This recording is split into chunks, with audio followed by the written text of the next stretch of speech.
Eu vou estar lendo lá em Salmos 55, verso 6. Conforme o pastor falou aqui, eu tenho esse prazer em estar estudando pessoas. E uma das coisas que eu tenho por costume de fazer é de estar fazendo algumas experiências sociais, para ver como que as pessoas elas reagem, como que os grupos reagem. E alguns dias atrás, eu e a Laura, a gente estava em casa e ela queria assistir um filme. Aí ela começou a ver aquele monte de filme na internet para a gente procurar. E aí começou a aparecer uns filmes, né, de herói. Aí ela falou, nossa pai, a gente podia assistir um filme de herói, né? Aí ela, naquela euforia dela, começou a falar, tem um filme da Mulher Maravilha, tem do Hulk, né? Tem desse aqui, tem daquele. Começou a falar. Um é forte, outro tem isso, outro faz aquilo, outro faz isso. Aí ela falou assim, o senhor queria ser um super-herói, né? Aí eu fiquei pensando em como reagir a essa situação. E na hora eu comecei a cantar uma música que fala assim: eu queria ser a super-herói, ter poderes pra me transformar no herói. A ferida não dói e na tristeza eles podem voar. Eles podem voar, mas eu não sei voar. Eles podem voar, mas eu não sei voar. Meditei nas palavras de alguém que falava da fé. Sonhos de Deus eu conheci, eu descobri o que de mim Ele quer. Ele quer que eu carregue a minha cruz, Ele quer pelas minhas mãos me guiar, me tirando das trevas e me levando para a luz. Ele quer me ensinar a voar, com Deus eu posso voar. Com Deus eu posso voar e o céu alcançar. Voar é aprender a amar, com Deus eu posso voar. Com Deus eu posso voar e o céu alcançar. Voar é aprender a amar. Aí quando eu terminei, ela tava me olhando assim. Aí eu falei assim, gostou da música? E ela me abraçou e falou, eu te amo, pai. É interessante que conforme o pastor falou aqui, a gente acaba criando alguns estereótipos, e a própria sociedade cria esses estereótipos pra gente, né? Do pastor super-herói, do pai super-herói, das pessoas à prova de bala. Quando tem até alguma coisa a ver com o que eu preguei na quinta-feira, o que a Bíblia nos ensina é que nós precisamos ser dependentes de Deus. Deus, Ele nunca nos chamou para que a gente fosse super-heróis. Muitas das vezes nós nos tornamos diante dos homens e diante de pessoas que nos admiram, mas não pelos superpoderes que a gente tem. Exatamente pelo contrário, por a gente admitir a nossa vulnerabilidade diante das demais pessoas, mas nem por isso a gente deixar de fazer aquilo que a gente tem que fazer. Lá em Salmo 55, no verso 6, fala assim, ó: se eu tivesse asas como a pomba, eu voaria para um lugar de descanso. Eu fugiria para bem longe e moraria no deserto. Bem depressa eu procuraria achar um lugar seguro para me esconder da ventania e da tempestade. Algum tempo atrás eu ouvi a história que deixou na Inglaterra o pessoal bem perplexo a respeito de um senhor de 65 anos que ele viveu uma situação bem inusitada. Ele, após ter perdido a sua esposa, se tornou viúvo, uma pessoa bem estável, um homem maduro, e o que chamou mais atenção foi o fato de que depois de pouco tempo, ele acabou tirando a sua própria vida. E é estranho essa parte pelo fato de que as pessoas ficarem viúvas é normal. Mas o que diferenciava a situação desse homem é que ele tinha um agente agravante na vida dele que acabou pesando muito para acabar piorando toda aquela saudade, o sofrimento que ele vivia pelo fato dele não ter aquela mulher que acompanhou ele durante a vida inteira. A esposa dele, ela tinha um papagaio de estimação. E aquele papagaio, ele aprendeu a falar muitas frases que a esposa dele vivia falando. Então, todos os dias, aquele homem acordava e ia dormir ouvindo aquele papagaio repetindo as frases que a esposa dele falava. O que dificultava o fato dele viver o luto dele e conseguir seguir em frente. O que acabou prendendo ele naquela situação de luto e que acabou ocasionando aí a morte daquele homem através de remédios onde ele tomou para que ele mesmo pudesse tirar a sua dor, tirar seu sofrimento. E esse tipo de coisas nos levam a pensar a respeito de como mesmo pessoas fortes, mesmo pessoas estáveis, pessoas como o rei Davi, um homem segundo o coração de Deus, escolhido, trazido lá de trás das malhadas, escolhido a dedo, passam por situações tão complexas, tão complicadas, que até eles chega um momento que eles falam assim: a minha vontade é sumir. Quem nunca passou por uma situação onde você fala assim: a minha vontade hoje era só sumir? É interessante a respeito dessa expressão, porque a gente chega num limite da questão de suportar a nossa angústia e sofrimento, que às vezes a gente nem está racionalizando bem, a gente não está falando assim: eu queria que o meu sofrimento desaparecesse, eu queria que esse problema desaparecesse. Não, a gente quer sumir. Davi, ele fala assim: eu queria ter asas para mim poder voar para longe. Mas ele não quer ir para um palácio, ele não quer ir para o céu, ele quer ir para o deserto. Ele quer simplesmente um lugar onde ele possa ficar sozinho, onde ele possa se livrar daquela angústia. Aqui no caso, normalmente a gente fala a respeito de Davi, a gente já pensa em guerra, mas nesse caso ele não está falando a respeito de guerra, ele está falando a respeito de pessoas que o apunhalaram pelas costas, pessoas a quem ele chamava de amigo. Ele está falando a respeito da falta da presença de Deus na vida das pessoas a quem ele confia, e isso acaba o chateando de uma tal forma que você não vai encontrar ele dessa mesma forma quando ele estava passando por guerras, ou quando ele estava muitas das vezes se refugiando no terreno do inimigo.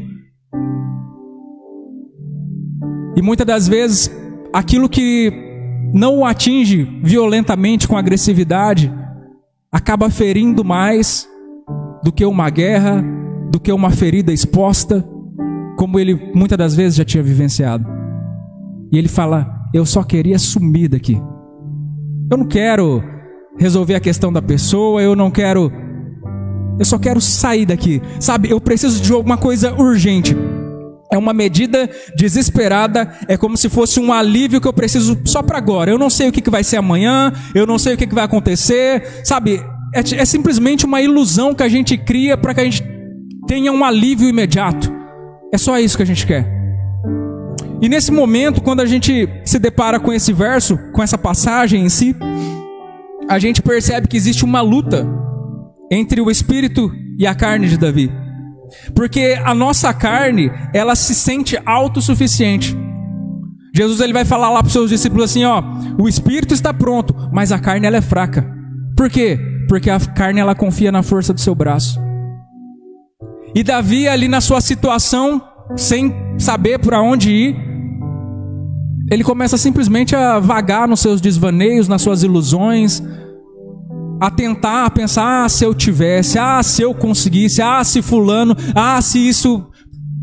Assim como a gente faz, começa a ficar propondo coisas que não vão acontecer, mas a gente fala: nossa, se isso acontecesse, né? A gente fica tentando resolver questões que não estão mais debaixo do nosso poder, da forma que a gente tem, da forma que a gente consegue como seres humanos. E por um outro lado, a gente tem um espírito vulnerável, que tem a coragem de se abrir para Deus e falar: eu estou sem saber o que fazer. Eu não tenho para onde ir, eu não tenho para onde correr, as minhas forças acabaram, eu não tenho um pensamento, uma estratégia, uma ação para esse momento. Eu simplesmente estou desesperado.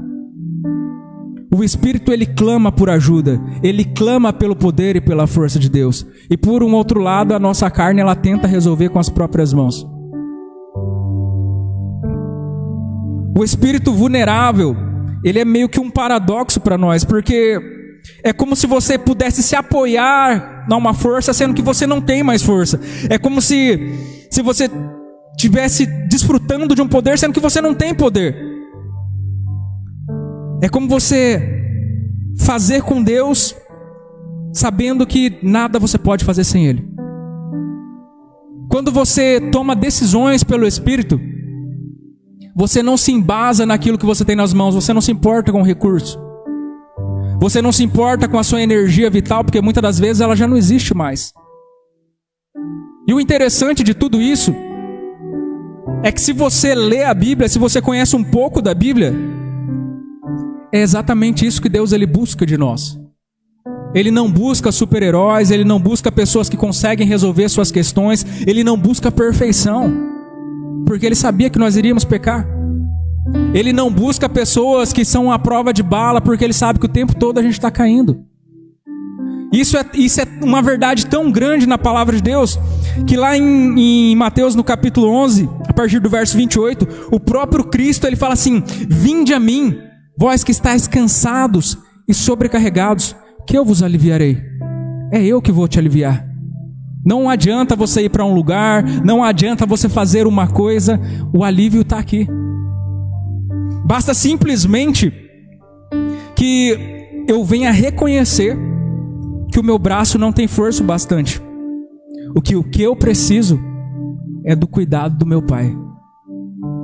Muitas das vezes o fato de nós nos tornarmos adultos faz com que nós sintamos como se nós estivéssemos numa enrascada, num lugar onde a gente não tem mais saída, não tem para onde olhar, não tem para onde correr. Por quê? Porque agora a gente é adulto. Quando a gente era criança, qualquer problema que a gente tinha, a gente corria chorando para a mãe. E agora? Agora a gente corre para o Pai.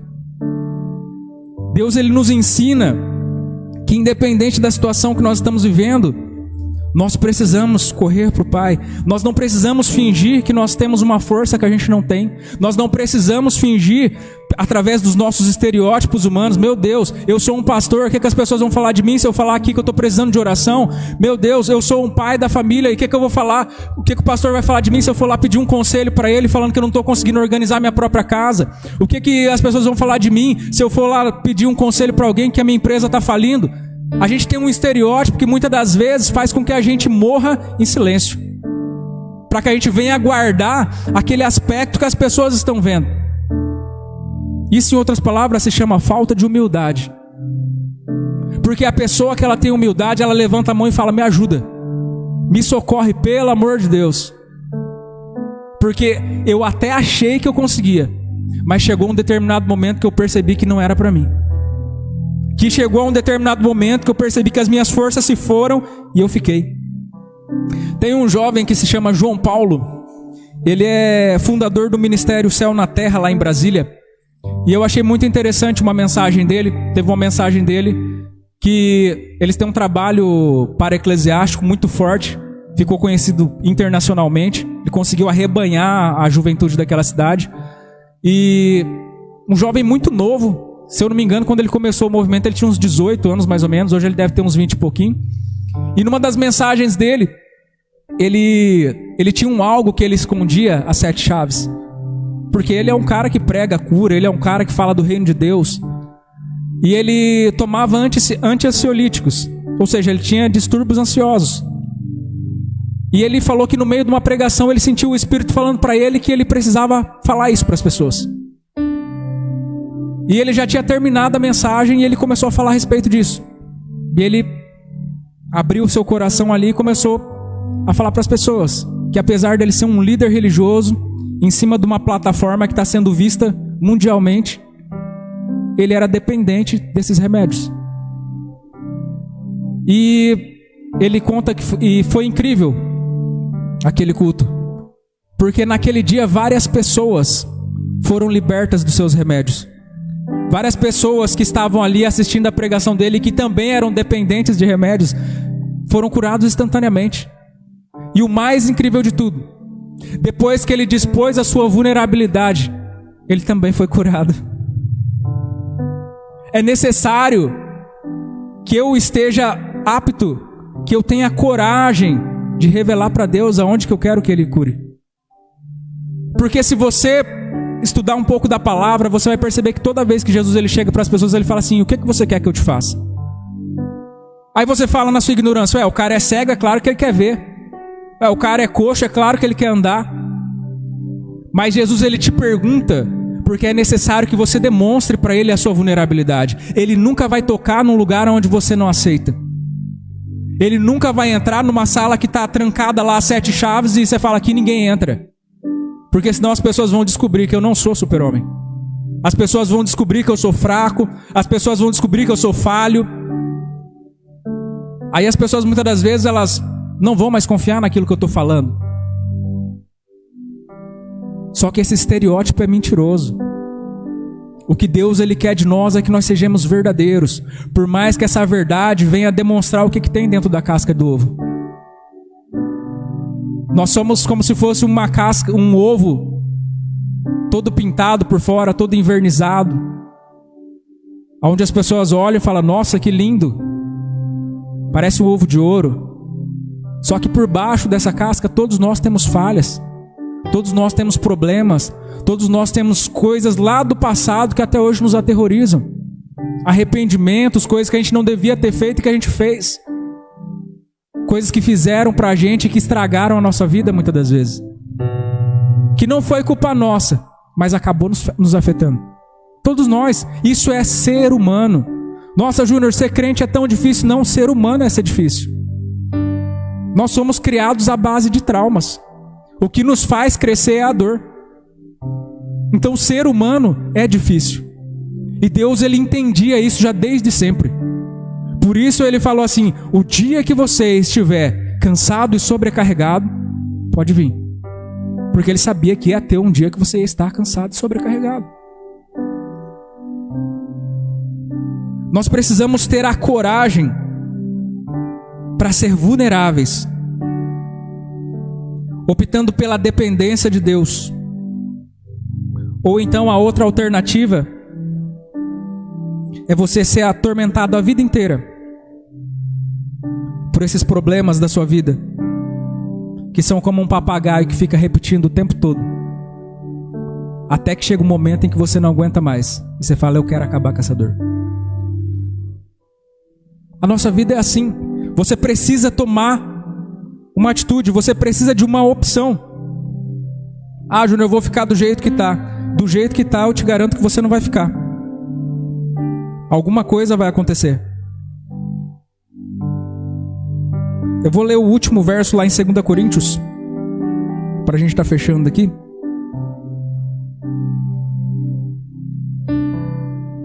Lá em 2 Coríntios, no capítulo 12. Paulo ele vai falar assim, ó: mas ele me respondeu: a minha graça é tudo o que você precisa, pois o meu poder é mais forte quando você está fraco. Portanto, eu me sinto muito feliz em me gabar das minhas fraquezas, para que assim a proteção do poder de Cristo esteja comigo.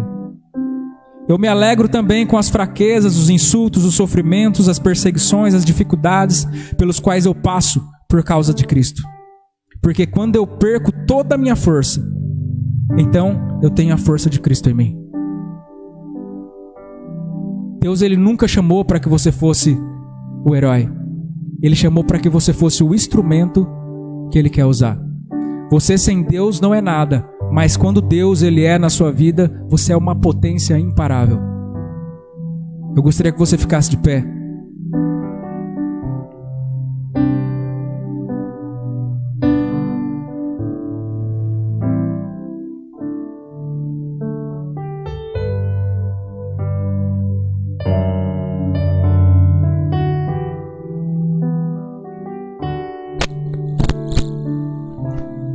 E Davi, como nós conhecemos, ele finaliza lá no verso 16 falando assim: mas eu chamo a Deus, o Senhor, pedindo ajuda, Ele me salva. O diferencial desse ser humano chamado Davi, que fez tantos erros, mas que também teve tantos acertos, é o fato de que ele tomava as decisões certas. Por mais que ele tivesse vontade de fazer igual a gente faz e tentar sair batalhando com suas próprias mãos, ele sabia que no final quem dava o socorro para ele era Deus. Feche seus olhos aí nesse momento. Com Deus eu posso voar, com Deus eu posso voar e o céu alcançar. Voar é aprender a amar, com Deus eu posso voar, com Deus eu posso voar e o céu alcançar. Voar é aprender a amar. Glória a Deus. Deus abençoe a vida de vocês.